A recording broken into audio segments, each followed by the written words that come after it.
Happy Friday, everyone. It's time for Splash Play. Spags, we have a very special guest, a recurring favorite, I would say. Yeah, Arif Hasan of The Athletic will be coming on. He is a Vikings expert, though, as he pointed out last year, as he schooled us in ride or die picks. He knows a lot more about the NFL than anybody will give us credit for. We also are going to do some fantasy trade deadline. Deshaun Jackson wants out of town. Where should he go? We'll talk about that. And, of course, the injuries that actually matter for Week 8. So, Pete, hit that intro.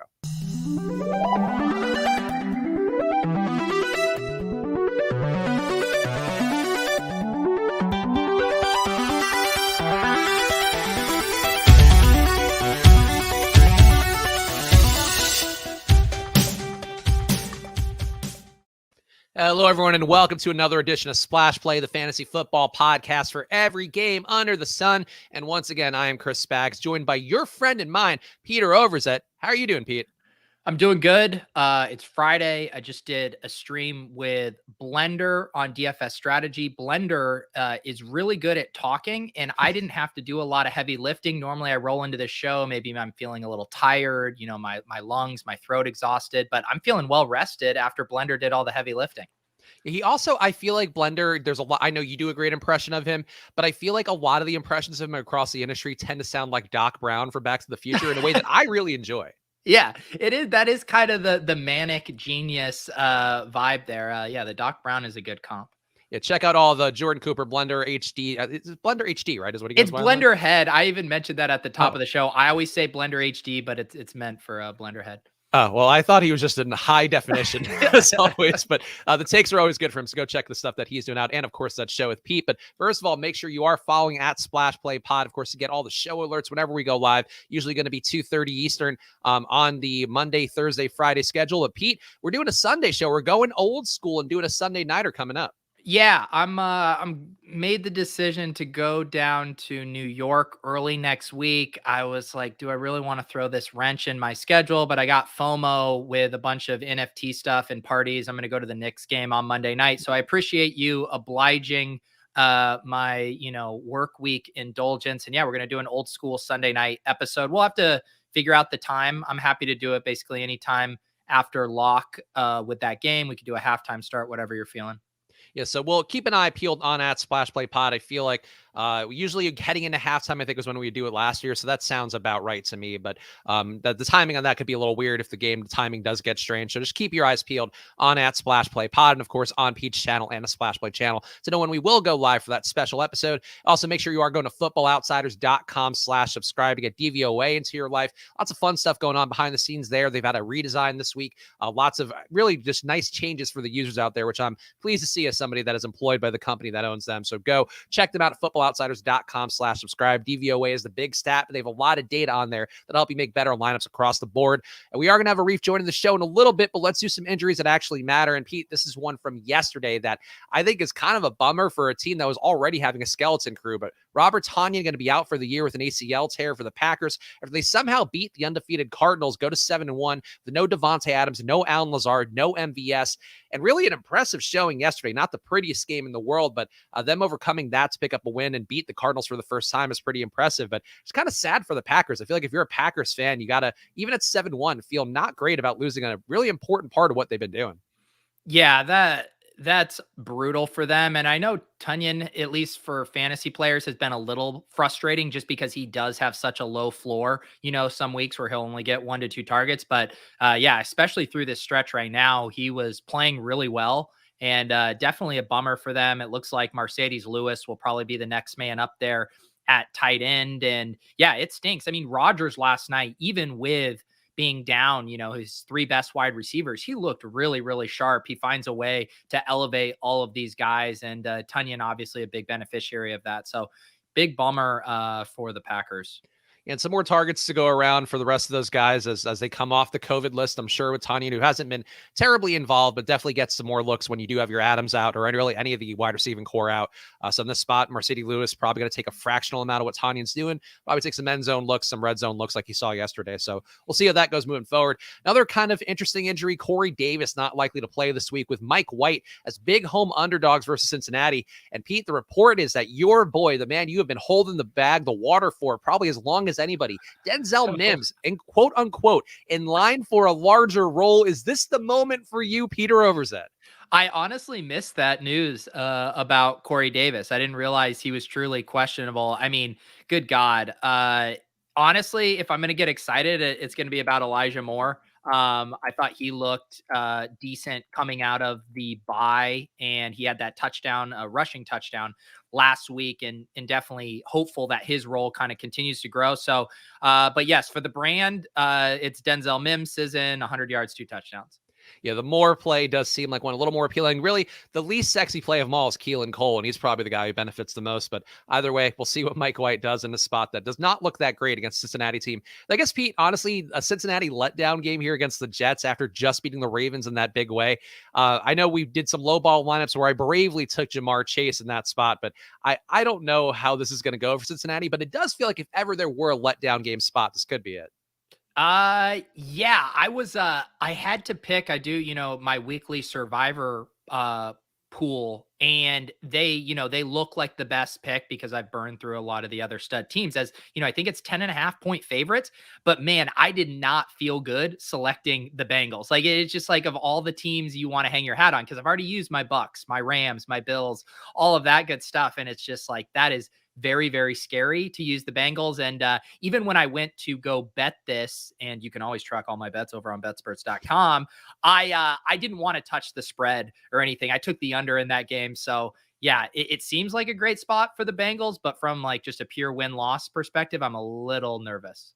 Iceman LB in the chat saying Mims and White have a chemistry from practicing together on the second team, and he's projecting 8 for 120 and 2 TDs for Denzel Mims, which I think, Pete, we talked a lot this week about the Geno Smith jersey buying. People are offering to do that to get on the show, but I do think in this spot, if Denzel Mims went for 8 for 122 touchdowns, you better have that jersey on sometime within the next week. Yeah, if Mims goes for 102 tutties, I will buy the jersey and I will be wearing it on Splash Play next week. Also, Josh was asking about our lineup, and I believe this is the first time one of the lineups we built cashed here. So I'm pulling it up here in this single entry, 93.96 points. We did sneak in, it looks like just under a min cash, maybe because of chops. It was only $9, but our Aaron Jones captain was nice. I don't know who selected that, but brilliant. Kyler Murray, Chase Edmonds, AJ Green, Rondale Moore, and the Randall Cobb pick, pretty nice as well. Yeah, the Rondale Moore one's really the one that dragged us down, it would seem. Okay, moving on to the next segment. Yeah, we did have some good results there, and good job by Josh doing the show yesterday and helping us out. Other news going on, the injuries that actually matter. Miles Sanders on IR before they play at Detroit, which would have been a pretty good get well spot for him. But Pete, do you trust a potentially chalky Kenneth Gainwell with Boston Scott and apparently the ageless Jordan Howard back in the mix taking starter reps this week? Yeah, so I don't the thing I'm confused about is if he's actually going to be chalky or not. I'm seeing him right now around 9 to 10%, which is right on that fringe thing. To me, that seems a little bit of a trap there, in that I think he'll get a little bit more work and maybe a few more passes in the passing game. But I do think he's going to be in a fairly, 50-50 split with Boston Scott getting a lot of the early work. They're playing the Lions too, where you have to imagine that the Eagles will be able to control the game a little bit more, would just be my guess. And so I do worry about Gainwell here as a popular $5,000 play. I'd almost just rather play, JD McKissick at, the same price, the same thesis of the play with the pass catching at much less ownership. So I'm not super excited about Gainwell for DFS, but I get it. Yeah, and it's worth pointing out last week, according to Football Outsider snap counts, which of course are part of the package on there, 35 snaps last week for Gainwell, 23 for Boston Scott, offensive snaps that is, and the 12 that Miles Sanders had before his injury. So not an even split, but you could see that Boston Scott gained a lot of momentum there really with picking up more snaps once Sanders went out. So I think the worry too is Jordan Howard. If you play him, it wouldn't shock me if he falls into the end zone once, but that's really all you're hoping for there. And you do have Jalen Hurts who likes to run it into. So a lot of risk really to all these guys. And if Gainwell does pick up some steam, as we talk about sometimes happens with these guys, I would try to move away from that ownership if you see that move up on your site that you're checking ownership projections out there. Nick Chubb trending towards a return with no Kareem Hunt versus Pittsburgh. Baker Mayfield also going to be back. Odell Beckham questionable. And Pete, we've talked about the Browns a lot because of all their injury movements going on, but Chubb with no Hunt does seem like an interesting thing. But you do have the other backs there who kind of prove their worth with Ernest Johnson, Demetric Felton. Are you willing to go heavy on Chubb this week against a Pittsburgh team that he has had results against in the past? Yeah, Chubb is going to be an interesting one because, I don't think he's going to be popular. He's pretty expensive based on what I think we can assume his role to be. This is also one of the grosser game environments on the week. Cleveland, Pittsburgh just has slogfest written all over it. He looks like one of the worst points per dollar plays, honestly, but it's probably what's going to make him a good tournament play. So I'm on board with it. But I mean, even just looking at ceiling projections, like he's right there in the same range as like Antonio Gibson and Damian Harris and even your boy Melvin Gordon. So it's a little bit tougher of a sell at that price tag when there's so many guys cheaper, but I think it'll probably be a decent tournament play. I definitely have some Nick Chubb interest based on the projections that I, of course, did talk about cobbling together here out of frustration one week. And I use them as just kind of a reference check to the other day that I'm using out there. And I would say Nick Chubb, just getting that lion's share of work. He certainly has been effective on a per touch basis, getting a few more snaps, maybe getting a few more of the pass game work downs would be helpful for him as well. So I will be playing this guy this week. And right now I'm seeing on Osmo under 5% expected ownership for Nick Chubb, which would be pretty appealing for GPPs. So something I'll definitely be keeping an eye on heading into the weekend. Julio Jones, bad news for our guy Josh, who talked about, who's on the show yesterday. He's going to be out for the game in Indianapolis. And Pete, does that give you a meaningful boost for everybody? We did see finally AJ Brown have the breakout game. Theoretically should continue to have that target concentration with no Julio, no Chester Rogers this week. Are you willing to play AJ Brown coming off of the monster game? Yeah, I think both AJ Brown and Derrick Henry look good. They project well. They have big ceilings. I don't even mind that game. I think it's a pretty nice game. And for whatever reason, just the slate dynamics are keeping kind of AJ Brown and Henry's ownership in check. But I think with AJ Brown, because both Calvin Ridley and Chris Godwin project so well there and are slightly cheaper, I think most of the ownership is going to funnel to those guys in that range. In that AJ Brown, he's not going to be completely sneaky, but I don't think he's going to be chalk by any means. Yeah, I would agree. And I think if you do see that ownership come up, then probably loses some appeal. But it's nice to know that he still has a ceiling within this offense. It certainly should be easier to find it with no Julio, with no Chester Rogers, which is a weird sentence to say, but that is unfortunately the way the season has gone. Michael Pittman in that same game expected to be chalk. And I talk a lot about the Osmo data, which I still, obviously not working there anymore, but still love those guys and what they do. Over 20% is what they're projected for Michael Pittman right now, is really the chalk play of the week. But the questionable T.Y. Hilton, according to Frank Reich, looked good in practice. And Pete, I would say if you get T.Y. Hilton back out there and you're playing Pittman at over 20% ownership, that to me seems like an awful idea. Yeah, I'm with you with T.Y. Hilton trending in that direction. I don't want to eat the Michael Pittman chalk. Like if I'm eating chalk in that range, I'd rather just play T. Higgins at 5,200. Whereas, we know his role. There's nothing there with, certain guys playing that are going to impact it in the way Hilton could impact Michael Pittman's target share. So I'm with you. I'm seeing like 12% now ownership on him. I do think in small field it would be higher if Hilton was out, but yeah, he's probably a stay away unless the Hilton coming back craters his ownership, which I don't really have a good feel for if that news will solidify enough in time to actually impact that. Yeah, definitely an appealing price tag where if Hilton doesn't play, you could see the field going there, 5,300 on DK for Michael Pittman this week. Antonio Brown officially going to be out at New Orleans, while Bruce Arians is quote unquote pleased with Gronk's progress. So I think, Pete, that just kind of muddies things up with Godwin and Evans a little bit more, where I still like Godwin, though he is also projected to be very chalky. Evans, we've seen have some big outlier days, but Gronk being back in the mix, a guy who's had pretty big touchdown equity. I feel like these guys are all interesting tournament plays for me, Pete, but I don't know that I could rely on a single one if you do get Gronk back in the mix.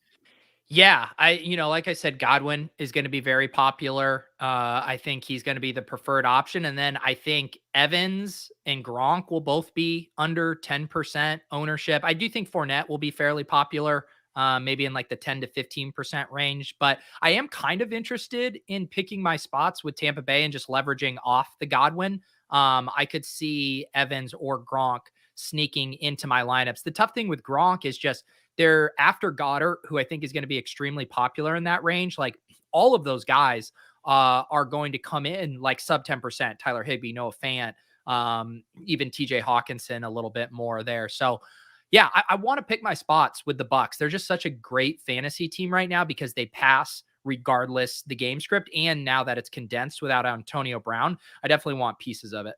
Yeah, I like Godwin a lot just in general week to week, especially with Antonio Brown out. But I think based on the ownership I'm seeing right now, I would go a Gronk Evans stack with Brady over Godwin a lot more. I think based on Gronk being expected under 5% ownership, Evans under 10% ownership. Like it seems like a paying up to be contrarian kind of situation with how the ownership looks right now. Obviously, that could move and could be different on your ETRs or your roto grinders compared to Osmo's numbers. But for me, I think the Evans Gronk stack would be a little more appealing for DFS this weekend. We also got people in the chat talking about Jerry Judy being back. Carlos Manzo saying he's expected to return. He is on pace to return versus Washington. And Pete, you have been a big Judy guy. And I do think based on the very limited sample size we saw of him this year, kind of have to expect him to hurt Tim Patrick, have to expect him to hurt Cortland Sutton. But he could be the alpha dog in this entire receiving group after we've seen Sutton get fed air yards upon air yards upon air yards. So are you willing to play Jerry Judy this week coming off injury? Yeah, I am willing to play him. And I think I don't love this game environment, but I am pretty excited to play Judy if no one is going to play him. And this feels like one of those classic out of sight, out of mind. People want to prove it week. People have watched Sutton and Tim Patrick look pretty solid. I don't think anyone is just kind of rushing to play Jerry Judy. And at 4,900, he looks pretty nice to me there. And he was off to a great start earlier in the season. Bridgewater seemed to like him a lot. And yeah, I think we could see 7 to 8 targets here for Jerry Judy at pretty low ownership. That sounds good to me. And then last injury here that actually matters. And no Arif update, right? Yeah, he said he's going to be here in a sec. I just got a message. That works out well then. All right, so we got Miami, Devontae Parker expected to return. Will Fuller remains out. Tua will start the rest of the season as they head into Buffalo, which I don't know if you saw that announcement, Pete, but it was kind of odd to be like that they have to announce that Tua is going to start the rest of the year. I know Jacoby Brissett did start a little when Tua was hurt, but it just seems like not great things around Tua overall. I know we talked about this in the preseason, but do you have any feel about the Tua stuff, the Deshaun Watson stuff out there? It just seems like a not great situation in Miami.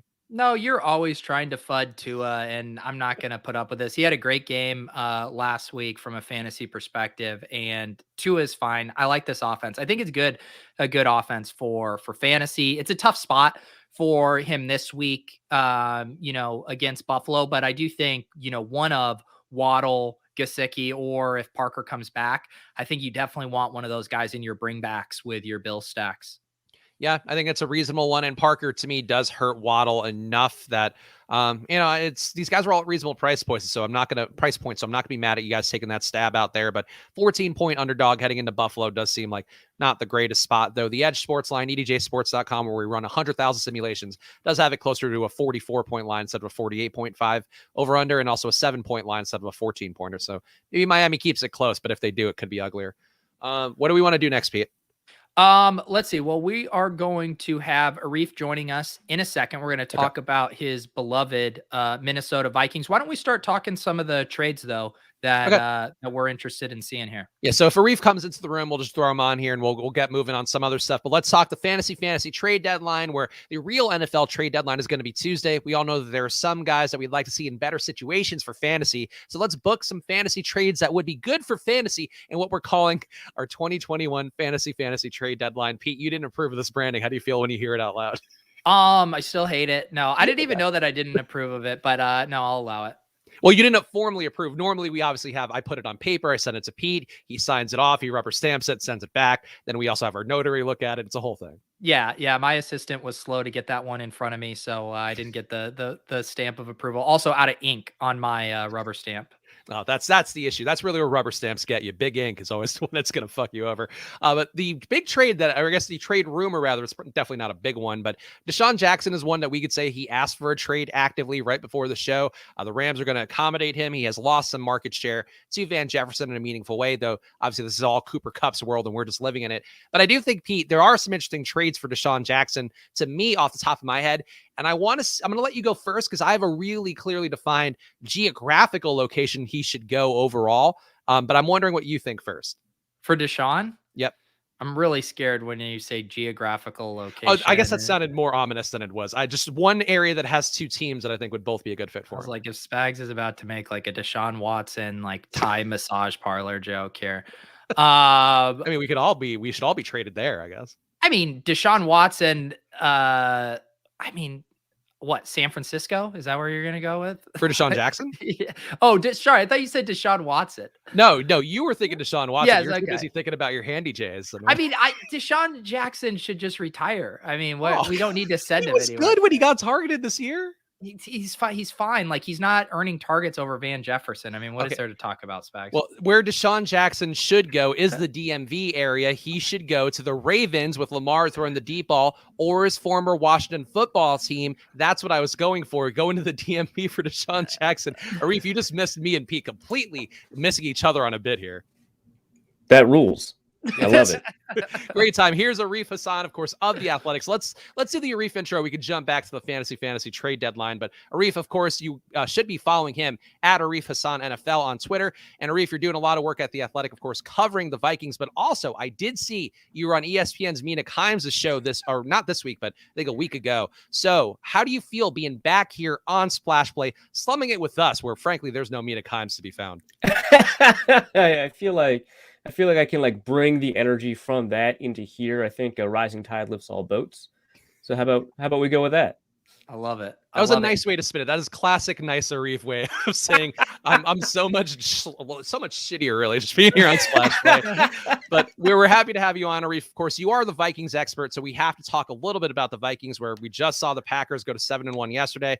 The Vikings at a 500 record, so that's a little bit of a tough one. But how are you feeling about the boys? You're covering them every day. They are a fun fantasy team. They've dealt with some injuries, and I think you could question some of the coaching moves that I'm sure a lot of the beat people are doing in the Minnesota area. But how do you feel about these guys moving forward with the Packers getting COVID stricken and hurt as we go? Yeah, this is a great way to like close that one off. Yeah, how do you feel about the Vikings now that the Packers are plagued? Well, I guess the plague doesn't matter for the Packers. So for the Vikings, I'd say, I mean, they're actually like the underlying numbers for the team are fundamentally very good, but it kind of doesn't matter because their schedule is also against a bunch of people who have fundamentally good underlying numbers. And so they'll come out with a record that probably looks just as good as an average team will look, which is what they are right now, right? They're 3-3. They've got these 4 games coming up against, the Cowboys, the Ravens, the Chargers, and the Packers. And presumably in 4 weeks, the Packers will not have as many COVID cases. So I don't really think that the Vikings will come out of that stretch looking very good, even though they've got like a fairly good team. If you put them like on a neutral field against a neutral team, right? So that's kind of the issue. I like the team. They're insanely funny to cover. And they also have like a good amount of quality to them, but it is just tough to like convince people that this team has that quality, given that they've got like the 3rd most difficult schedule in the NFL right now. How do you feel about them going into Sunday Night Football, where they're going to be going against Dallas? It's a spot where you have a high-powered offense. Kirk Cousins has looked good, but we do know the national stage. Sometimes people do tend to gravitate towards. I mean, he gravitates towards some mistakes as well, but people do really look for reasons to kind of beat him up whenever he has any shortfalls there. But facing Dallas in a game with a 55 total, according to Vegas, that seems like a spot that you could see the best Kirk Cousins or maybe the worst. So how do you feel about heading into that one? Yeah, I mean, first of all, super fun game. I'm pretty excited just to like watch that game. But mostly if Dak is healthy enough to play, right? Then otherwise that game is no fun at all. And I'll just say now too, like the line is the over-under's cratered. It's down to just over 50, and the Vikings are actually -3 now. So people are not the line moved 5.5 points. Wow. Yeah, it's a huge swing now. Yeah, so that's the issue. I mean, the line is mostly moving. I mean, I guess I don't know for sure because I don't know enough sharps to know. But it's mostly moving in response to comments made by Dak, and so that's kind of curious. Without Dak, I think the Vikings roll, which is not like a controversial statement, right? But with Dak, I just don't think they can keep up. He's an MVP candidate. Kirk Cousins has been playing very well this year, but I just don't think that with the way the Vikings play, like if they had Kellen Moore as an offensive coordinator, I might change my mind. But with the way the Vikings play and with the fact that they're missing Patrick Peterson on defense, I have concerns about their ability to keep up. The fact that they're not efficient running the ball and then they want to run the ball, I think is not usually a difference maker in games, but I think in games that are like this one, probably would be. Yeah, that's a reasonable way to look at it. And I actually do have one follow-up question here for you. And I think we should talk a little bit more about Kirk, because I'm wondering if your views are starting to shift. I think you've mostly been a supporter of him in the past, but I do want to ask about the running backs, because Pete, he'll come on the show, he'll beat the drum about running backs don't matter. But I know you're covering them on a beat level. You're there. You're seeing these guys in person a good amount as well. Dalvin Cook, Alex Madison. Do you think with those two guys, like there really is a drop-off between the two? And you can take a political answer here. I know that could be awkward if you do say like, Alex Madison's a million times better than the guy who's the star player. But how do you feel about that kind of situation where you have such a pronounced backfield?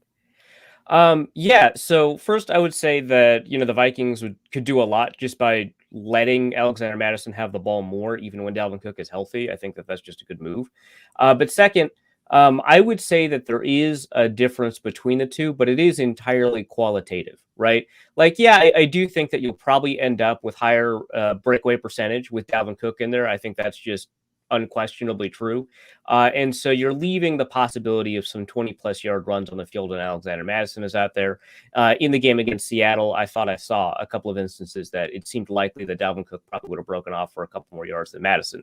But if you take a look at the raw numbers, of course, Madison's numbers don't look that much worse than Cook's. They might even look better. I haven't really double-checked. And so this running backs don't matter stuff, I think it doesn't speak to whether or not there are quality differences between running backs. There are. It speaks to how responsible running back is for their production. And the variance between the blocking quality that you get from play to play is high enough that it is difficult for the quality difference in running backs to make that matter. I would say the Vikings, because they've only ever been in close games, except against Seattle, that difference probably would have mattered for the Vikings in a couple of these games, just because like it's a 1-point game. I am confident that the difference between Madison and Cook in some of these games might be, one expected point above average. Except Cook does have a slightly higher propensity to fumble, and so it could just evaporate. I think that it would be a difference in these games. I think in most games, probably not. But the Vikings haven't just only been in close games. Their upcoming games have pretty tight spreads too. And so those are likely to be close games. And so, yeah, Dalvin Cook probably makes a difference. But so does the fact that they switched Rashad Hill for Christian Darrisaw at left tackle, right? So does the fact that KJ Osborne has emerged and the Vikings are forced to be more efficient by putting 3 receivers on the field instead of 2 tight ends, right? So all of these things matter to some extent or another in close games. And I think that, having Madison out there, which is unlikely now that Dalvin Cook was a full participant in the most recent practices, does hurt the team, but probably not by, that much compared to, say, I guess Derrick Henry might be the only one that matters. It's an interesting look at these two guys in particular for me, and I think that's why I wanted to hear your take, because on the year, 2.9 yards after contact per attempt for Madison, 2.8 for Dalvin Cook, a 22% avoided tackle rate for Madison, 21% for Dalvin Cook. On the pass game, a little bit more of a difference with Madison, where he does get targeted more when running a route, 24% compared to 17%. But it's so marginal between these two guys that I think they're the most interesting debate. But really, you can't argue having the both of them going to be better than having none of them. Yeah, for sure. And I will add that Dalvin Cook is overrated as a pass catcher. Especially by Vikings fans. So I'll add that in there. Madison is pretty good in the receiving game. One element where running backs do matter is pass protection, and Dalvin Cook is superior in that regard. No fantasy element there, except in terms of snap count and playing time. But Dalvin Cook is a superior pass protector. The offense does, if you do on-off splits for Dalvin Cook, the offense is a little bit better when Dalvin Cook is on the field and off. I don't know how much of that is noise, but that has been true for a couple of years. All right, so Pete, you've heard all the takes. Now you be Judge Judy. Who's the better running back, Alex Madison or Dalvin Cook? I mean, I think Dalvin Cook's the better running back, but I think one thing that is interesting hearing that stuff about Madison as a pure pass catcher was, I feel like for fantasy players, the narrative heading into this season was always, is Alexander Madison going to catch passes when he fills in for Dalvin Cook? And we were always trying to figure out that from a handcuff perspective and how attractive they are. We know when Zeke's out, Tony Pollard's that full-blown bell cow, going to catch the balls, and that's what makes him so attractive. Madison was dropping in drafts, 2-3 rounds behind Pollard because there were concerns. Hey, if the Vikings get down, is Madison just going to get game scripted out and they're going to use another pass catching back? So seeing him kind of step into that role this year and be the true full-blown handcuff means he was definitely undervalued in drafts heading into the season. And he's a guy that, we saw it with Tony Pollard too. All you need is 1 to 2 big games from those guys and they pay off their draft costs either in best ball or as a spot start in seasonal league. So I think it's been cool to see that Madison is that true 1-for-1 replacement when Dalvin's out. So the end result really is you win either way when you have them on your team. And that's what matters for us here on the show.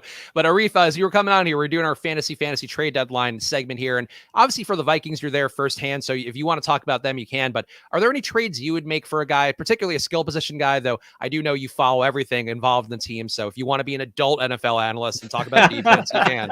But are there any moves you would make for the Vikings or anyone out there, to, I guess, say capitalize more on their skill set and their talent more than they are getting that right now? Offensively, probably not. I don't think that there are a lot of areas where the Vikings would improve in terms of their efficiency by adding an offensive player. Like, Tyler Conklin is nice, but you could have an upgraded tight end. But if they upgrade a tight end, they're probably going to be in 12 personnel a little bit more, and that's probably not good for them, right? So I like the receivers that they have. I don't think trading for offensive linemen is going to do very much for you midway through the season. I mean, if there is a starting quality center on the trade market, that would shock me, but that's unlikely. So, no reason to trade for running back. All of the trades are for non-fantasy positions. So if they could trade for a cornerback, I think that would be really smart, either because you don't have Patrick Peterson for the next 3 or 4 weeks, or because, Bashaud Breeland has been pretty disappointing for most of the year. He obviously had a pretty good week 2 weeks ago, but for the most part, the cornerback situation is not great. You could, in theory, trade with Carolina, that has already traded for 2 corners. They could probably stand to trade away a corner. I know that Kyle Fuller might be on the market. That could be something that the Vikings look into. So they could trade for a cornerback and improve their defense and have somebody opposite Patrick Peterson for most of the year, or replace him for this part of the year. But other than that, I don't really see a lot of trade opportunities that make a ton of sense for the Vikings. It's like when you're in kind of the weird purgatory that they're in, the likelihood of high quality tradable players that can upgrade is pretty low, especially when you don't have a ton of cap space. Let me pitch one to you. KJ Osborne, a guy I like a lot, I think coming on strong this year. I'm sure you have even stronger feelings for him, seeing him grow within the organization a little bit and then really cement himself as a wide receiver 3. But what if you're selling high on him and you could bring in our former mascot here on Splash Play, Robbie Anderson, Splash Play Bob, make him the wide. Is that a laugh of yes? What a great idea! He's laughing you out of the room. I love it. No. Oh, did I break a reef? Did I literally? Oh no, a reef froze on us. Is that an immense laugh at my trade offer and then freezing and jumping? Yeah, it was a freezing cold take, and it iced a reef there. Well, I think we just got to keep him here on the in that particular frozen face until he jumps off. Yeah, we'll let him. I tried there to. We go. Oh, there he's back. Okay. Yeah, so Arif, the Robbie Anderson trade broke your brain so much. Yeah, no, absolutely. Yeah, my internet just decided to disagree. Okay. No, if you could bring the Sun God in, I think that would be a lot of fun. So Robbie Anderson, he obviously dropped like 5 passes against the Vikings specifically. The likelihood that he's better than KJ Osborne is really high. Like it's just like from a pure spreadsheet numbers guy kind of, he's probably better. KJ Osborne is really efficient though. I feel like from the Vikings perspective, they wouldn't want to do it for all the soft reasons that a person running the team would bring up, things like chemistry, things like familiarity with the offense, and all that. They do have some red zone issues, and in theory, if regression is completely natural, you don't have to worry about it. But if regression is a product of people working to fix the areas that they're worse at, this would be one area for them to be able to deal with the red zone issues, right? Is that presumably Robbie Anderson would be an upgrade there over KJ Osborne. But this year, Osborne is playing so well and so efficiently, and his relationship in terms of kind of knowing what Kirk Cousins wants him to do and stuff like that is so good that it's probably not something that the team would want to do. I think long term, that would probably be a good move just because Robbie Anderson is such a high quality receiver and you would be buying low on a guy that is just fundamentally just a good player. But so it seems like I got laughed out of the room and now it turns out I'm ready to be a GM. It's not going to happen. So I don't think contractually it would work at all because I'm pretty sure Robbie's getting paid way too much for whatever he's not doing right now. But I'm glad, Arif, that you landed on that. The Panthers are so upset with him. I'm sure they would take on the extra cap space just to get rid of him and bring in KJ Osborne. And then you just have like a bunch of kick returners at receiver for them. It's like the Panthers coaching staff doesn't realize he's in the air yards buy low model for the 4th straight week. That's I rude mean, of and them neither to did not Sam be tracking Darnold that. for like 5 weeks, right? That's right. Pete, before let's close out the segment here. Are there any trades you would like to see made? I know this is obviously a very broad slate or broad swath to kind of be painting with, but are there any moves that you think would actually be fun for fantasy that also might have some quality real life implications? Yes, I have one really good one. Okay. Okay. We need to get Ronald Jones, who has been just banished in Mhm. Tampa Bay. We need to get him to the Baltimore Ravens. The Baltimore Ravens are Ooh. trying to use all these dusty running backs. I think Tyson Williams is a good rusher. They seem to not trust him or want to use him that much. Maybe that changes coming out of the bye, but they're clearly willing to go to Le'Veon Bell, Devonta Freeman, Latavius Murray, all these dusty guys. Ronald Jones still has some juice in those legs. He could be the early down rusher that they need and actually break off some explosive plays and get more than just what's blocked for him. So yeah, Ronald Jones to the Ravens would be very fun. Okay, so that makes sense. As soon as you said Ronald Jones, I was like, here we go, man, another Ronald Jones guy. Then he said the Ravens, and I was so for it. But okay, so I have like 4 Tyson Williams teams, and like you said, he certainly paid back the draft cap. He was the last pick in every one of those drafts where I had him, and so he certainly paid me back. But I'm still mad, right? Yeah. Like I can't. I'm still wasting a roster spot with him. Actually, I cut him in 2 of my leagues, but like I can't believe that. But yeah, Ronald Jones to the Ravens would be fun. Any running back to the Ravens that has breakaway speed is fun. So there's like no reason not to be into that. Maybe coming out of the bye, maybe they'll come to their senses and they've watched enough 2 yards in a cloud of dust on the tape. Who knows? You'd think, but I don't know, man. These dusty guys, they know the scheme. Right? And I'm sure somewhere Pat Crane is smiling. He felt a wave of joy coming over his body, just imagining the sentiment of Ronald Jones finally getting a chance. But unfortunately, that might not be the case. Arif, actually, you do have the bona fides on the street. Are there any trade rumors you hear through your various media connections here? You're doing ESPN now. You're at The Athletic, where everybody's grinding across the country, kind of surfacing any rumors. Are there any interesting things you've heard out there that aren't Vikings related? Not Vikings related. I haven't heard that many. The Deshaun Watson stuff, obviously, everyone's kind of heard of, but I mean, the rumor should be that he's getting traded to jail, right? Like, there's not there's not a satisfying conclusion to whatever that story is. But other than that, like, I know that the Vikings are in the trade market. I will say that. Like, I don't know precisely what position they're trading for in a way. I know that they traded away Stephen Weatherly to the Broncos, and I think that that's not it. But I don't know that they'll ever get the price they want. They've constantly been in a trade market where they overvalue their own players, right? So a while ago, they were willing to trade Trey Waynes. That never happened. A while ago, they were willing to trade away Kyle Rudolph. That never happened. And so they kind of always leave themselves in a position where they're overvaluing their own players. And I imagine that that's kind of true league-wide. My understanding is that the Packers are not in the trade market, despite kind of what happened. I guess, I mean, they won, right? So I guess they don't really need to. But yeah, my understanding is that they're fairly comfortable with the team that they have. So that's the closest I have to a rumor, is a non-move.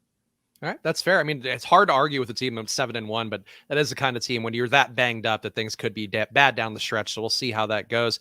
And also, Arif, I just want to give you the floor here to plug for The Athletic, because I have to say, for the first time in my life, I did become an Athletic subscriber this year. So please, round of applause for me finally making that brave Same jump for me. for all of us. Same for Hey. me. I'm now an Athletic sub. So yeah, so we both finally took the jump, but I do think we've, trade deadline season with really, just the quality reporting across everything. Obviously, you being one example of it for the Vikings, but all the guys there's people doing this for every single team. I just feel like it's worth giving out the plug here because you guys have made so much growth and obviously spent a lot to do it. Still, but the product does show for it, and I think that's something really worth pointing out. They could spend a little more. I wouldn't. Maybe in the form of a Christmas bonus for a hardworking Minnesota beat reporter. Yeah, I mean, just hypothetically, yeah, for sure. No, you should head over to The Athletic and sign up. Obviously, if you sign up through one of my articles, I get a little bit more credit for that. So, maybe that Christmas bonus becomes a little bit more likely. But no, the reason I like The Athletic so much isn't just because they've got like a ton of coverage in terms of like basically every team in the NFL, a ton of teams in college football, a bunch of teams in the NHL, MLB, and so on. But they snag some of the best beat reporters on the planet in order to do it. So you get a bunch of really great, unique stories. I think Jordan Rodriguez just published a really great story on how somebody, I already forget who it was, walked up to Andrew Whitworth after a game and said, "Hey, you used to come to my 4-H club when I was 10. which is an amazing story. Like, but yeah, some of the best stories that I've read have come from The Athletic. The Kyrie, or not the Kyrie. Well, there were a bunch of Kyrie stories that came from The Athletic, but the Kawhi Leonard memes, those have all come from Athletic stories. Like, they've done so much in terms of just quality journalism, where you've got really good statistical analysis. I'm going to plug myself there. Or you've got like some really good film analysis. Ted Wynn does an amazing job breaking down film in a way that I think is really accessible. You've got some really great journalism. I think Lindsey Jones on a national level does really great national coverage. You've also got Sheil Kapadia that combines a lot of these elements in his national coverage. Mike Sando does an amazing job. He was already one of the top beat reporters on the planet when he ended up becoming a national reporter for ESPN before moving over to The Athletic.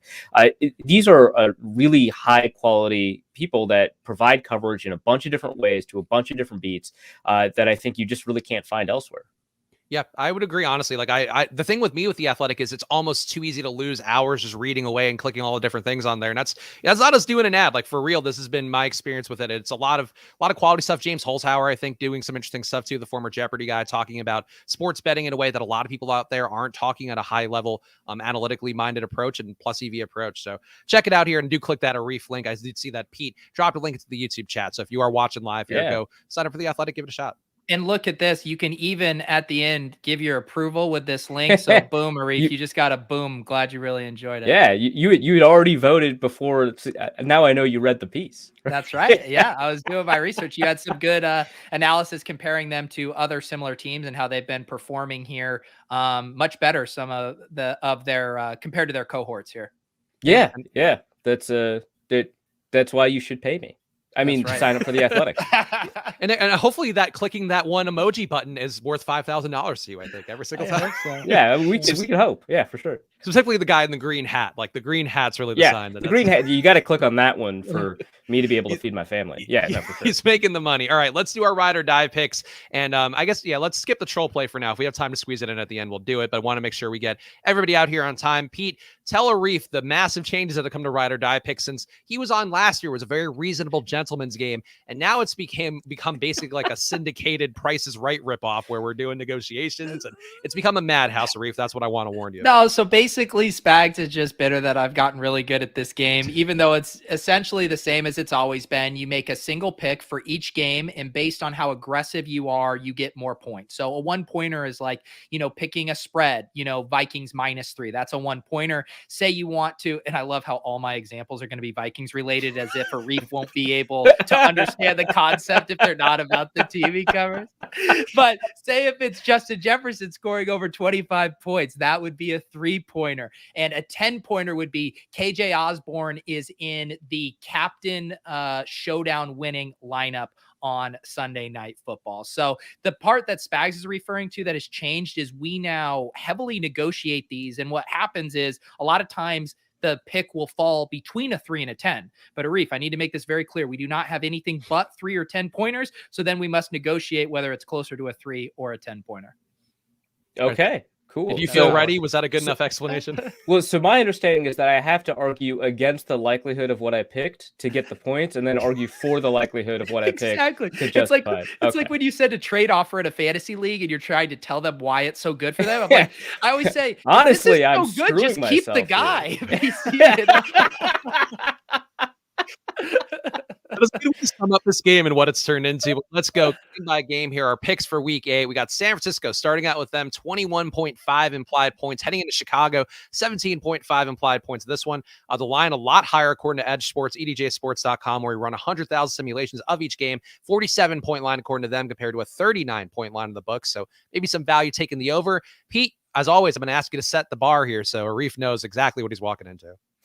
How many points will you give me for Eli Mitchell outscoring Justin Fields? -1. Oh, get out of here. I mean, historically, -1 makes a lot of sense. I think going forward, I think it is unlikely for Justin Fields to continue hitting 3 points a game or whatever he's doing right now. So I couldn't give you 3, actually. I'd have to give you 2. Okay. Will you guys give me 10 if Eli Mitchell outscores both Justin Fields and Jimmy Garoppolo? No. Because Trey Lance 10. Is also going to be back too. Right. I'd say like 6 maybe. Okay. It's pretty unlikely. One more. You guys drive a tough bargain. 10 points. Eli Mitchell outscores Jimmy Garoppolo, Justin Fields, and Deebo Samuel. The Deebo one intrigues me. Yeah, he's the highest like projected Yeah. score in this game. Okay. Yeah, let's do I'll that. allow it. That's I'll tough. allow it. Feels flimsy, but I'll allow it. Arif, now you know where the bar has been set. What do you want in this game with San Francisco and the Bears? Jimmy Garoppolo leads all players in rushing yards. That's got to be 10. Oh, that's a 10. Oh, that's a 10. You came in hot. I love it. It roped right into the That antics is here. so hot. I love it. So, all right. I this should be a 10-pointer based upon how it's gone. And I need to point out this man has a 65.5% adjusted completion rate on the year. But Justin Fields throws for 200 yards and 2 touchdowns. Is that a 10-pointer? Get the hell out of here. He's been Christ. so bad. Dude, stop it. He's been so bad, but let me just make the lowest bar to clear for 10 points. 300 yards and 2 touchdowns. 300 and the 2 tutties? Yeah, that's 10. Yeah, Okay. fine. Yeah. Thank God. Thank But God. passing Reed's here. touchdowns, right? We don't Yes, have to cheat passing with, touchdowns. Yeah. Pete would have had me putting up 400 yards and 10 touchdowns for Justin Fields just to get 3 points. Well, You were just not. think about how wimpy yours looks when Arif comes in and says Jimmy Garoppolo leads everyone in rushing yards. I mean, my God. Well, some could say that's part of the game. It's about the give and take, the tug of war, really, much like the Yeah, Squid but Game. I've depressed the prices of all other takes. I've impacted the economy of takes here. That's right. That's true. All right, next game, we got the Rams, 31 implied points. Houston, 16.5 implied points. Not looking that pretty here. Arif, now you get where the bar is, so please feel free. Take whatever you want first out of this game with the Rams and the Texans. My brain is now on the one track of X player leads all players in the game in I love Y. it. But I am gonna. Brandon Cooks is still a Texan, right? Like that hasn't changed in like the Yes. past couple hours. Okay, Brandon Cooks leads all players in receiving yards. Okay, there we go. That honestly is one that trade deadline guys were going to talk about, or that we did talk about. Brandon Cooks probably should have been right up there, but Yeah. But with Cooper Kupp in that game, I'm probably effed. But I like it. He had a good week 1, right? Brandon Cooks did. So yeah, that's what I'm gonna roll with. he's been resting on those laurels ever since. Pete, what do you want on this one? Spags, I'm going to start explaining what I want, and you're going to freak out. But once you actually process it and realize how unlikely it is, you'll come around. I am requesting from the jury 10 points if the top 6 scorers, top 6 in this game are all Los Angeles Rams. No Brandon Cooks up there. No Davis Mills up there. No Phillip Lindsay. Top 6. Well, before we completely dismiss it, you have to go through the 6, right? So it would be, Matthew Stafford, Cooper Kupp, whoever the hell the running back for the Rams is right now. Yeah, Henderson. Well, I don't know. They were talking about Cam Akers being healthy, right? So you've got Henderson, Robert Woods, Van Jefferson, and Tyler Higbee. Or the Tyler defense, too. The defense is the one that you never leave in that does tend to outscore. Yeah. If the defense outscores Davis Mills, I think you would just give Pete the points, right? But that's what happened. That's the issue, Reef. So like you gave your take here. Here's the thing you don't know. Pete's hit on this bet, I think 2 or 3 times this year. And he just keeps going back to the well, and I keep trying to close the loop. It was 5 though. 6 is a lot. No, but then I hit on it last week at 5 or 6 too. So like Brandon Cooks not outscoring Van Jefferson. Like if I would have just floated that, you would have been like 10. In any other game that's not a Houston Texans game, Pete, I would allow it. In this let one, me I am going reframe it. Van Jefferson outscores Brandon Cooks 10 pointers.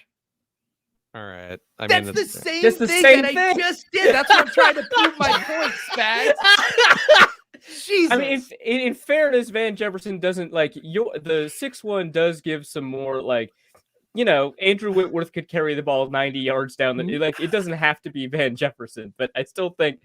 I think Pete's 6 box is more unlikely than specifically Van Jefferson and specifically Brandon Cooks, but I just think they're both the way you easier frame it bets is so than they funny. seem, and I think Van Jefferson to Deshaun Jackson being traded clearly gives him a little more routes, a little more downfield. Unless you think Tutu is going to be back, I don't know. Let's give him 9. Let's give him 9 points for the 6 box. All right, we technically don't have those, but if a guest asks for an adjustment, we'll allow it. I'll take 9. All right, fine. A 9-pointer it is. A really flimsy 9-pointer. I will take Rex Burkhead as a top scoring Texans running back for 10.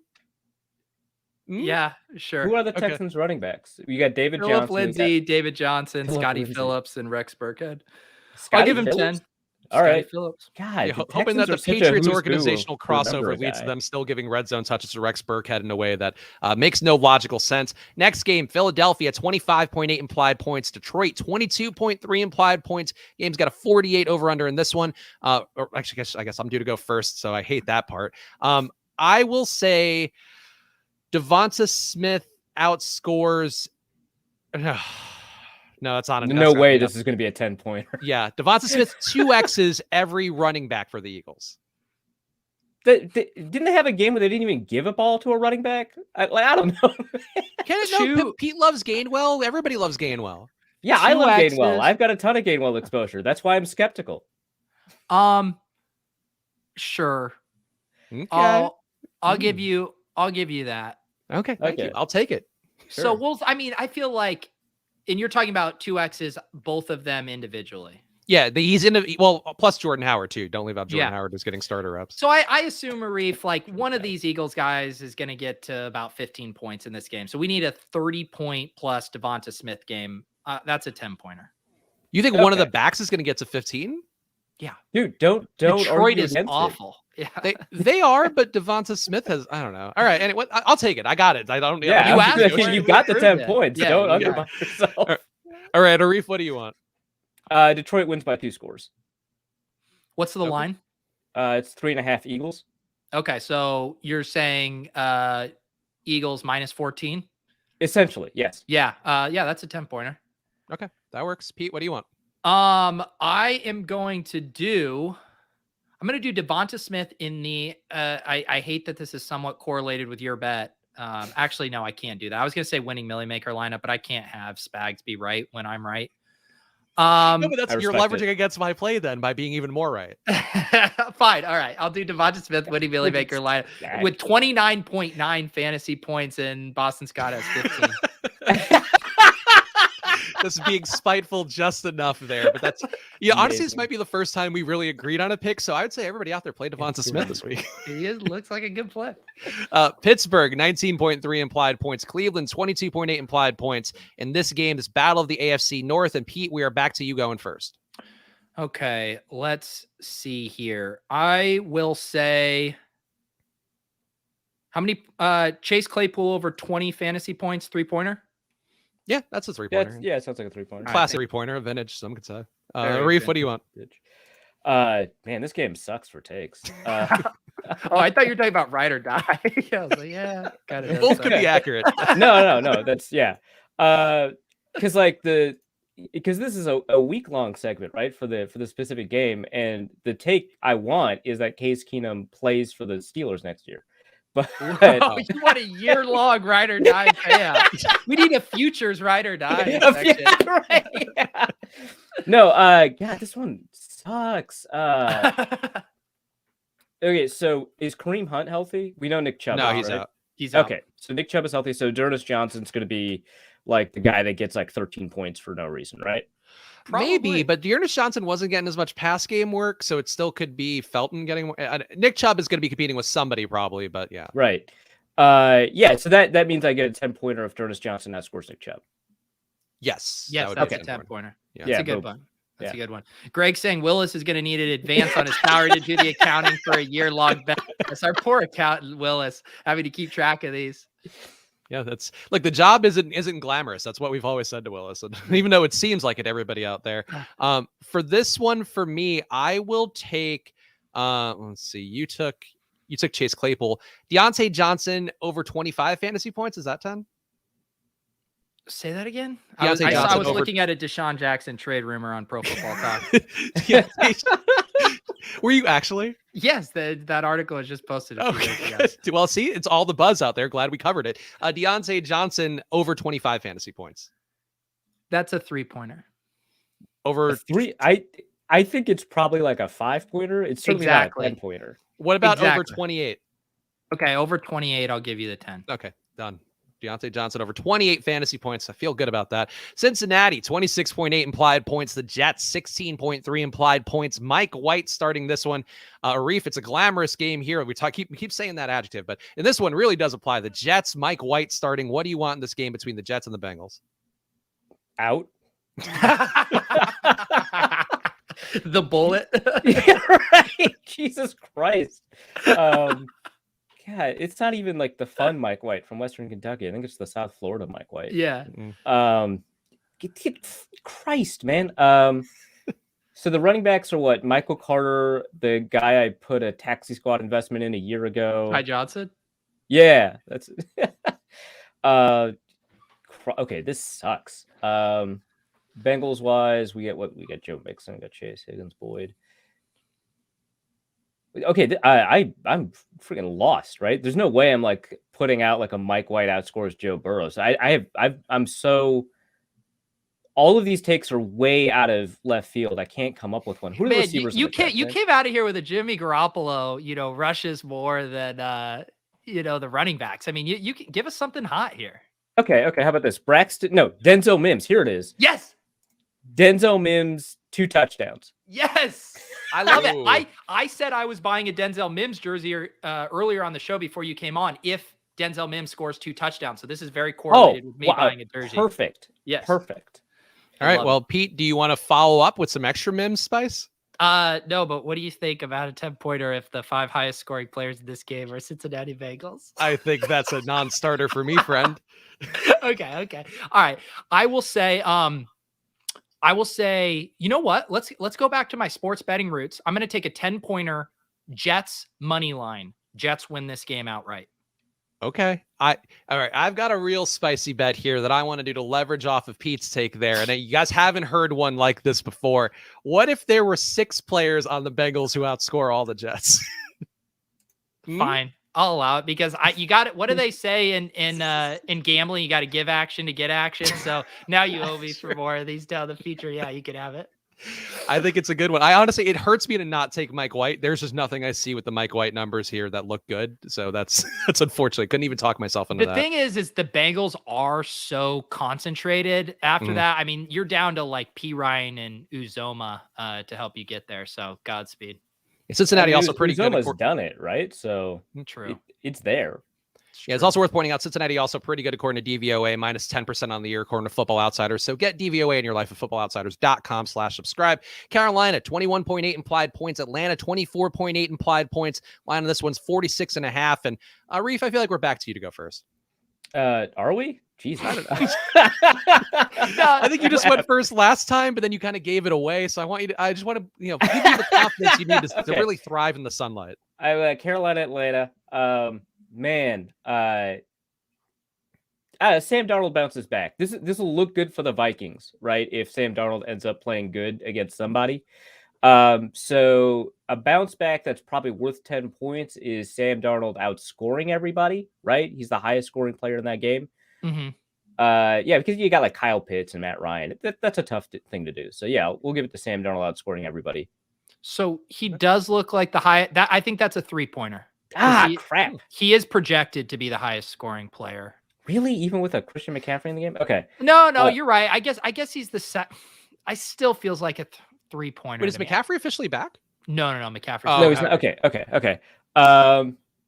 missed that. I was like, Jesus Christ. It's basically all those guys, Ridley, DJ Moore, Matt Ryan, and Darnold are all kind of similar projection. Well, okay, we were just talking about the Sun guy, right? Let's give this game to Robbie Anderson. Let's say that Robbie Anderson's the highest scoring fantasy player. All right. I mean, that's I'd like to see him have a bad game so his value stays low for the Vikings to trade for him. I think that's one downside. I'm going to leverage against the Reeves pick here because I think it's DJ Moore week after he has killed me the last few out. But I'll say DJ Moore, Pete, is over 28 fantasy points, a 10-pointer. 28? No. 28.5. I'm seeing his ceiling projection at 27 points. So get out of here. That's a 3-pointer. It's a rock solid vintage 3-pointer. That is not. I don't think it's a rock solid. I'm making a 3-pointer, but yeah, definitely not a 10. You need over 33 points for it to be a 10-pointer. Over 30. Okay, so how about instead of that, he puts up 150 yards and a touchdown? No, that's less than the original 10-point barrier. God, I thought I could squeeze that. You're so bad at negotiating. What he just did to you on the 6 box. Yeah, look, I mean, when you're right, Arif. I'll say that. I'll take the 33 at 10 points. Then fuck it, why not? Wow, you're really committed to DJ Moore, man. I'm a big believer. I'm a big believer in positive regression more than anything. Pete, what do you want? What will you give me if Mike Davis outscores Cordell Patterson this week? 3. Oh. 3 doesn't seem to ever happen, Spags. No, it doesn't seem to ever happen. Much like Jacoby Myers getting a touchdown. At some point, it's just bound to happen. Hang on, Arif. Why don't you speak? You seemed intrigued. First of all, Cordell Patterson being a running back is just so funny to me. Yeah. So he used to be on the team. Yeah. That you love. Any bet involving Cordell Patterson automatically gets like another couple of points in my head. I love it. I don't know. Like, past 4 weeks, Patterson has outscored Davis, right? Every single time. Yes. Mm-hmm. Yeah. Because I have Davis in a couple leagues. And so it's been frustrating. There's no way that's like a 3-pointer just because it's bound to happen eventually. Like, we don't know it's going to happen in this game. No, I mean, it has to be a 3-pointer. How about Mike Davis outscores Patterson by 8 points, 10-pointer? Yeah. Okay. Yeah, I think that's fair. I mean, there's a pretty big projection difference, though not quite that big, but okay, all out. All right. So let's go. We got the next game up. We got Tennessee, 24.3 implied points. Indianapolis, 26.8 implied points. 51 point over under, though Edge Sports does have it as a 46 over under here. So maybe a little bit of value on taking the under in this one. And I think, Pete, you can go first. Which game is this? Tennessee, Indianapolis. Ooh, thank you. Edge Sports there. Might have to. We got the true best running back in the NFL and Derrick Henry. I love it. Honestly, two of this Taylor's also been an absolute monster this year too. Oh yeah, for sure. Yeah. Okay. I am going to say I need something spicy. Nyheim Hines has been very quiet, but he outscores Jonathan Taylor this week for 10 points. Oof. I'll give it to you because he's really not getting the work. He's not getting the snaps. He's not getting the touches. Like, who has more touches, him or Marlon Mack? Hey, you editorialize with your own picks, all right? I mean, it's very obviously 10 points given what we think of it. So, all right. You know what? I'm gonna try to leverage against Pete's pick here. It's always leverage for you. Just make your own goddamn pick. T.Y. Hilton outscores Jonathan Taylor. Would be a 10-pointer, right? T.Y. Hilton? Yeah, it's been a bit since T.Y. Hilton has done. And he's questionable too, so I'm absorbing some risk there. Fine. And if Hilton doesn't play, I'll take Zach Pascal outscores Jonathan Taylor, but I think Hilton's going to play. Yeah. All right. That's all right, Arif, how about you? How about Westbrook Akine, 2 touchdowns? That's got to be 10, right? Oh, that is, that's a very easy 10. That's a fucking vintage ass 10-pointer right there. That's like that's an over the head, not looking at the basket 10-pointer. Miami, 17.3 implied points. Buffalo, 31.3 implied points. We mentioned this earlier, a 14-point line according to the books. According to EDJsports.com, a 7-point line, so maybe a little bit closer. But Arif, I think we're back to you. Who do you want in this potential barn burner of a game in the AFC East? Jesus Christ. Okay. So Buffalo's like number 1 in every offensive metric and number 1 in every defensive metric. This is just nuts. Which means, dude, I could finally ride the Mac Hollins train. Man, it's been so long. Let's go with I can't say Mac Hollins outscores any Buffalo receiver. That's too dumb. I think you're missing the name of the game here. I'll give you a 20-pointer. I'll break the rules if you want to do that one. I'm still too scared. I could do 20 30. I'll give you fucking 30 points to make that. I will keep saying numbers until you agree to that being your pick. What's that office bit? You always got to take 10,000 to 1 odds. Okay. Arif. 10,000 points. I'll take it. This is unprecedented. I will give you 10,000 points. You will literally be the all-time winning splash play ride or die champion if Mac Hollins outscores. That gets you a spot in our Hall of Fame in Lexington, Kentucky as well, which we're building for ride or die picks. 10,000 points, take it or leave it. Mm-hmm. Yeah, I'll take 10,000 points. Are you kidding me? Matt Collins is my Leicester City, buddy. Let's go. Yeah, we'll never forget the day that Arif came on the show, got 10,000 points. Oh my God. Like Wilt Chamberlain. We're finally getting to live that in the moment. Pete, what do you want? Yeah, I'll take Tommy Sweeney, highest scoring player in the game for 10,000. Are we all doing 10,000 pointers? Everyone gets a 10,000 pointer in this. Okay, game. so my 10,000 Don't pointer. even try to do something that has a good chance of happening, Spags. I swear to fucking God. My 10,000 pointer, which I think based on the career-long profiles of both these men, we can agree this is very unlikely. Tua Tagovailoa outscores Josh Allen. Okay, that's like 4 points. And you want a 10,000 pointer? No, you need to say Reggie Gilliam. I just wanted to throw more shade at Tua's way. That's all. Give us a Jake Kumaro take, an Adam Shaheen take. Come on, get out of here with it. If you want the 10,000. Okay, wait. How about Mike White outscores both Mike White's Tua not and in Josh this Allen? game. I know, but he's outscoring both those guys. That's still not a 10,000 pointer. That's like a 100 pointer, and we don't have those. It's so hard, I think, for a quarterback to get a 10,000 pointer, right? Because quarterbacks can just do shit.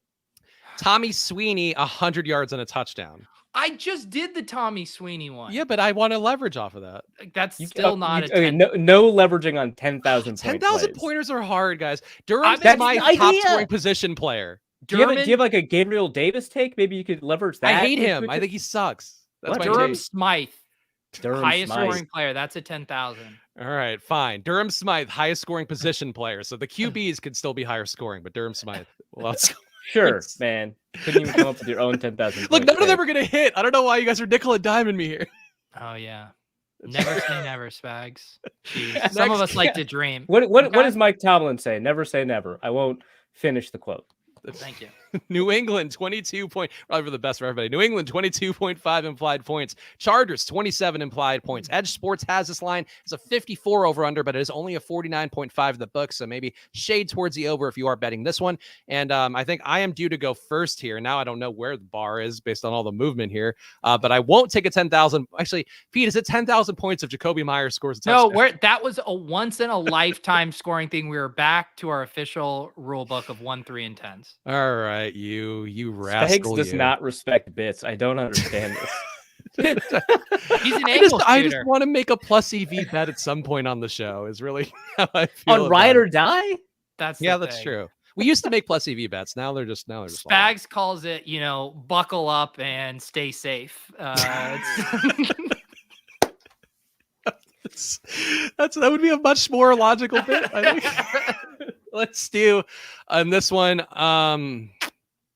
Mac Jones. I don't even know if I believe this, but Mac Jones, millionaire maker winning QB for just a classic 10-pointer. That's a 10-pointer. That's a 10-pointer. And I will I'll stay on this theme. Keep it quick. We got to make up some time after that 10,000 point ordeal. Mike Williams, winning Millie Maker lineup.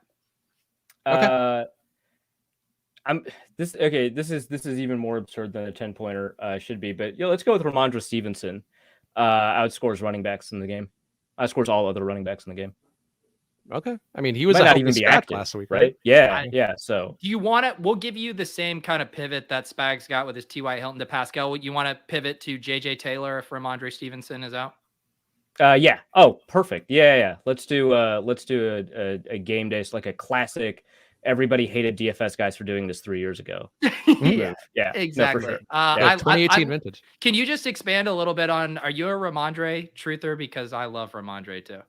I mean, I like his game when I watch him play, but it is more that I just dropped him in a bunch of leagues, and so I'm hedging against myself, really. Okay, so you want to win this one segment of Ride or Die, but be miserable after it happens. Yeah. I feel like as a Vikings guy, that just feels appropriate. Awesome. Also, Lundar in chat saying, "Damn, my Vikings world and my Degen worlds colliding." So there you go, Arif. You're bringing people together, their passions together in one spot. I'm so glad to hear that. You and Mac Hollins combined are really. Jacksonville, 20.3 implied points. Seattle, 23.8 implied points in this one. And Arif, I think you're due to go first. I don't know. Christ. Man, if this was 4 weeks ago, I could have like a Trevor Lawrence take that'd actually be interesting, but he's actually playing really well, right? Mm-hmm. Yeah, definitely better, yeah. Yeah. So I think I have to go.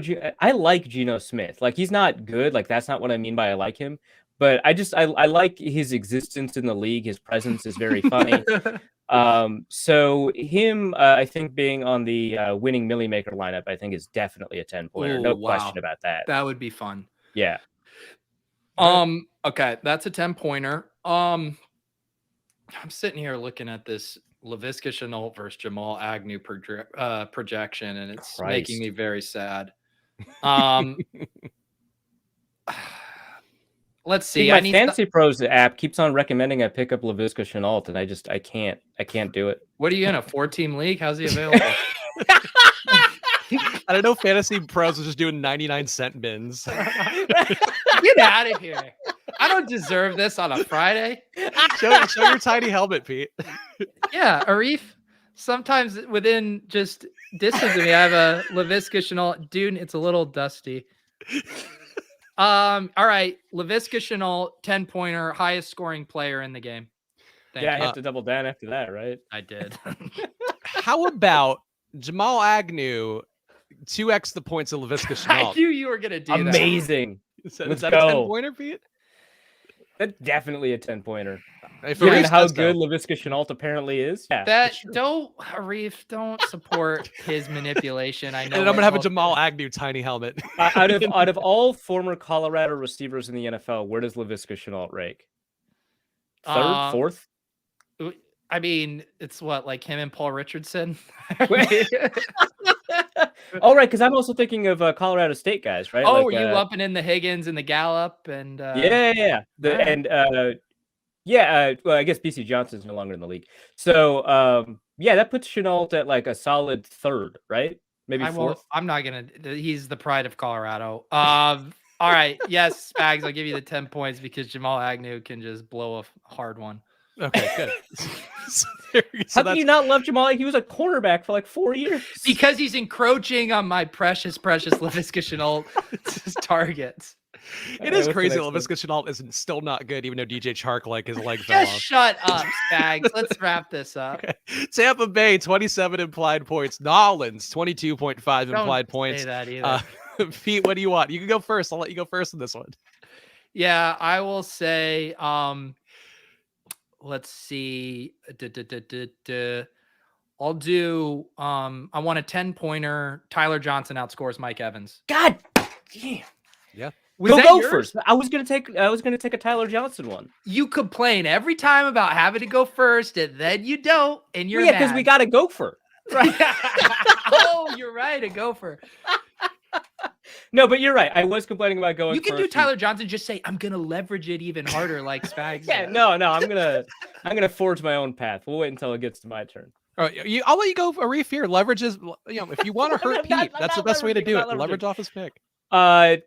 Is Taysom Hill active still for games? Does he? No, I think he's still hurt, right? He's on the IR, I think, for 2 more weeks. Oh, is he? That sucks. Is he? Oh, okay. I thought he was going to be active. Sure, fine. That's too bad. Okay, yeah, we were just talking about Ronald Jones. Ronald Jones, high scoring running back is 10 points. I don't have to go all position players. No, yeah. Ronald Jones, high scoring running back over Alvin Kamara is definitely 10 points. Yeah. Yes, I would agree. And all right, is this a 10-pointer, Pete? If Mark Ingram outscores Alvin Kamara? Real quick, I just want to debunk this. He is not out for the season. Out for the season? No, he is not. I'm pretty sure he got, because I think he got added to IR, and people think that means out for the year, but that means 3 games now. Yeah. Nick Underhill, I actually just tweeted literally 4 minutes ago. Peyton said Taysom Hill is progressing well in his recovery, just needs a little more time. Okay. There you go. All right. What game are we on here? Wait, no, but I was asking for me. We're on the New Orleans Tampa Bay game, but is Mark Ingram outscoring Kamara 10? Yes. Yeah. Okay. There we go. 10. Yeah. Spags has been peddling this, like Mark Ingram going to New Orleans is so bad for Alvin Kamara take. I can't wait for him to shove it down your face. I like exactly this has been going on for weeks. We talked about this on one show a couple days ago. Yeah, no, but you lashed out at Mike Clay for his take that lashed out at Mike Clay. He lashed out. That's on the show. No, to be clear, I made a point about analysis and fantasy analysis, trying to help our people out there. You can't just go chasing all your Mike Clay takes. That's what I always say. Get out of here. All right. Did everybody have you gone, Pete? I think Yes, I did. Yeah. I did Tyler Johnson. Go first. Oh, that's right. Okay. All right. So we're good. The next game, Washington 20 point. Like the game is flying by. Washington 20.8 implied points. Denver 23.8 implied points. I'm due to go first, and I will take Jerry Judy, highest scoring position player in the game for a 10-pointer, Pete. With Terry McLaurin in the game, I feel like I think that's why might be. If it includes quarterbacks, yes. It has to, okay. All right, fine. So it outscores all the players, including QBs. That's fine. Yes. All right, Arif, do you want to go or you want me to? Yeah, you go ahead. Spags, I assume Javonte Williams scoring double the points of Melvin Gordon is a 10-pointer because Melvin Gordon's so good. No, that's a 3-pointer. No, it's the same one that we've done before. That's a 10-pointer. Javonte Williams looking too spry. Okay, so are you going to pay me for that Melvin Gordon, Mike Davis bet? It's not time yet. We haven't gotten quite there yet. Apparently, Mike Davis is going to be outscored Cordell Patterson, one of the top scorers soon. So shit. The mental gymnastics I need for all these takes. Okay, let's do Javonte Williams. I'll just tell me how many points does he need to score for a 10-pointer? Set the 23.5. Arif, what's your line? Maybe a little lower? Maybe a little lower. Don't give him lower, Arif. Don't do it. I mean, I off the top of my head, I would have gone with 21. So it's that's what I thought. All right, so over 21. Split the difference then. 22.75. That's 22.75. No, 22.25. Final offer.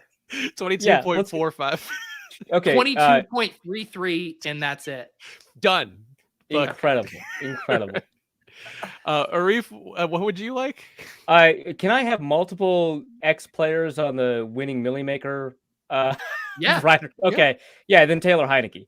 Okay. Perfect. There you go. That's a good one. No, we've done shows where we had like 14 players in the winning Millie Maker. And people then try to play them all, and they're like, "This isn't working for me. I don't know why." The nature of the beast. People try to take all of our advice, and none of it ever works for them.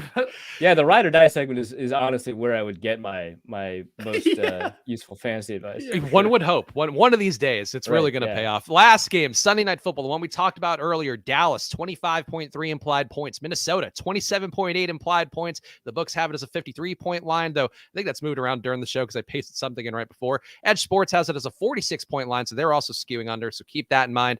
And Arif, usually for the Sunday Night Football game, we just pick a showdown winning captain. So if you want to go that way, that's an easy way to get 10 points. Arif, did you hear? It's the Vikings are in this game. Oh, right. Yeah. The Vikings, wow. your favorites, huh? Crazy. You always perk up when we say the Vikings.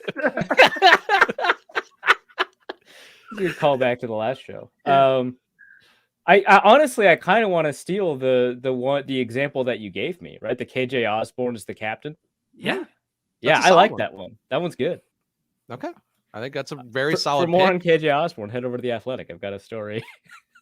Dude, I like KJ Osborne a lot. Like, to be clear, I've been touting him to be picked up off waivers, I think, every week of the season so far. Yeah. How deep is your league? Spags fucking discovered KJ Osborne. Yeah, I was waiting outside. It was me, like the boy band guy you found in sync. I was just waiting outside football practices, and I was like, KJ Osborne, you're going to be a star. And he did. Chris Spags DM'd me the other day and said, I'm the Ferdinand Magellan of KJ Osborne. Not the Christopher Columbus, though, because we don't say that. Oh, yeah, no, Ferdinand Magellan, absolutely above board, 100%. No acts of colonialism. Good point. Unlike Spags, I know how to not get canceled in this day and age. Kids used to call me Christopher Columbus when I was growing up because kids just make fun of you for your name sounding like somebody else's name. And in hindsight, I've never like, heard they of were that. really With a name like Arif, I've never had that kind of issue. You've never, it's just been kind of. Maybe it's just something about you. Yeah, that could be it. People just want to bully me and compare me to people that have aged very poorly throughout the history. Pete, what do you want?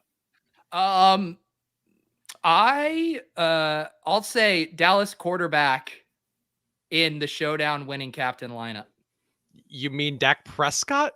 It could be Cooper Rush. I don't think Dak Prescott might not play. Yeah, with the way the betting market has moved, could be Cooper Rush. So give me 2 outs here. I mean, I've got a JMU Dukes sweatshirt on, so I'm hoping that they activate Ben DiNucci. Ben DiNucci! Welcome to the family, Ben DiNucci! Hey, Spags, did you know Arif like Ben DiNucci? Oh, this is incredible. Not on Ben DiNucci, get some snaps, perhaps. Arif, I don't even know if you know, we've been doing this bit on Mondays. I've made Pete do an Italian accent with me to celebrate my culture, but that's Right. that's true. Ben DiNucci, excited. Yeah. Also, my girlfriend at JMU. Are you an alum, Arif, of JMU? Absolutely not. They beat North Dakota State once, and so I've been a lifelong JMU fan. Oh, okay. Well, my girlfriend went to JMU, will be and I was going going to bond to- with that, and never mind, just go fuck me. I fuck will be Betsperts. going to homecoming. I've got a Ben DiNucci shirt that I'll be wearing underneath this. Yeah. It's him in a Dallas uniform. It just says GOAT underneath it. So I'm Checks wearing out. my Ben DiNucci shirt. I've got the sweatshirt. I'm going to the homecoming game in 2 weeks. So pretty excited about that. Okay. All right. Yeah, they're We taking on need- the Campbell Camels, I think, which is a hilarious. Wow. All right. I need the chat to settle this once and for all. Who is the Ferdinand Magellan of Ben DiNucci? Arif or Spags? I need your votes. I think I legit touted Ben DiNucci last year, and then I touted him during the draft. Oh, okay, so you got me beat. Mic There you go. drop. Squatters' But rights. But KJ Osborne's all mine. With myself and KJ Osborne. I did hate the KJ Osborne pick when the Vikings drafted him. So yeah, you get a better claim to him than I do. I think. Thank you. I'll There we take go. that. All right, so I got to pick a showdown captain to close us out here, and I will take. Pete took a potential chalk monster in Dak Prescott. I will take another potential chalk monster and go CD Lamb as a showdown winning captain. Very inventive and original. Shut up. Pete, what are you actually? Let's do it. Let Arif do your plugs. Of course, The Athletic is where people should find your work. They should be following you at Arif Hasan NFL. You're doing a lot of great content, tweeting. Honestly, one of the more entertaining people, one of the more engaging people on there. So really legit, go follow Arif Hasan NFL on Twitter. Arif, any other plugs you want to hit on besides your Ben DiNucci merch sales business? That seems to be thriving? Yeah, I gotta get into that. Get some more Ben DiNucci merch out there. No, that's all good. The only other thing, I guess, Norse Code Podcast. It's where you can find podcasts. I don't have to tell you where to find them. But yeah, it's called Norse Code, which I think is a remarkable name for a Vikings podcast. Yeah, it's me and my friend James. We've been doing it since like 2012, so it's really low quality stuff. I highly encourage people to check it out. He says from his professional studio with a $4,000 mic in the foreground. The Athletic sent me this for a podcast that we never actually did. So, Well, I guess we know where all that money's spent. So when you say you want them to spend more money, it's on equipment that you won't ever use for them. Correct. It could be direct cash. It could be equipment. It could be Ben DiNucci merch. Any of those things that they spend money on for me, I'm in favor of. Yeah, so Beautiful. smash the green emoji on all of Arif's articles. You continue killing it. Pete, what are your plugs? My alter ego Pete Manzanelli is going to be doing a stream here in about a half hour that he needs to get ready for, and then I'll be back on Sunday morning to do my 10:30 a.m. stream, all the updated projections, ownership, all that good stuff for the DFS slate. And Splash Play will return Sunday night. So come tune in for a special Sunday night episode. Follow us at Splash Play Pod. Make sure to give us 5 stars and a review on Apple Podcasts. If you want to get into our next drawing for a viewer guest, that is a great way to do it. And follow at Chris Spags. Follow Arif Hasan NFL. Follow at Peter Overzet. We'll be back with you guys again very soon. So enjoy your weekends. Good luck.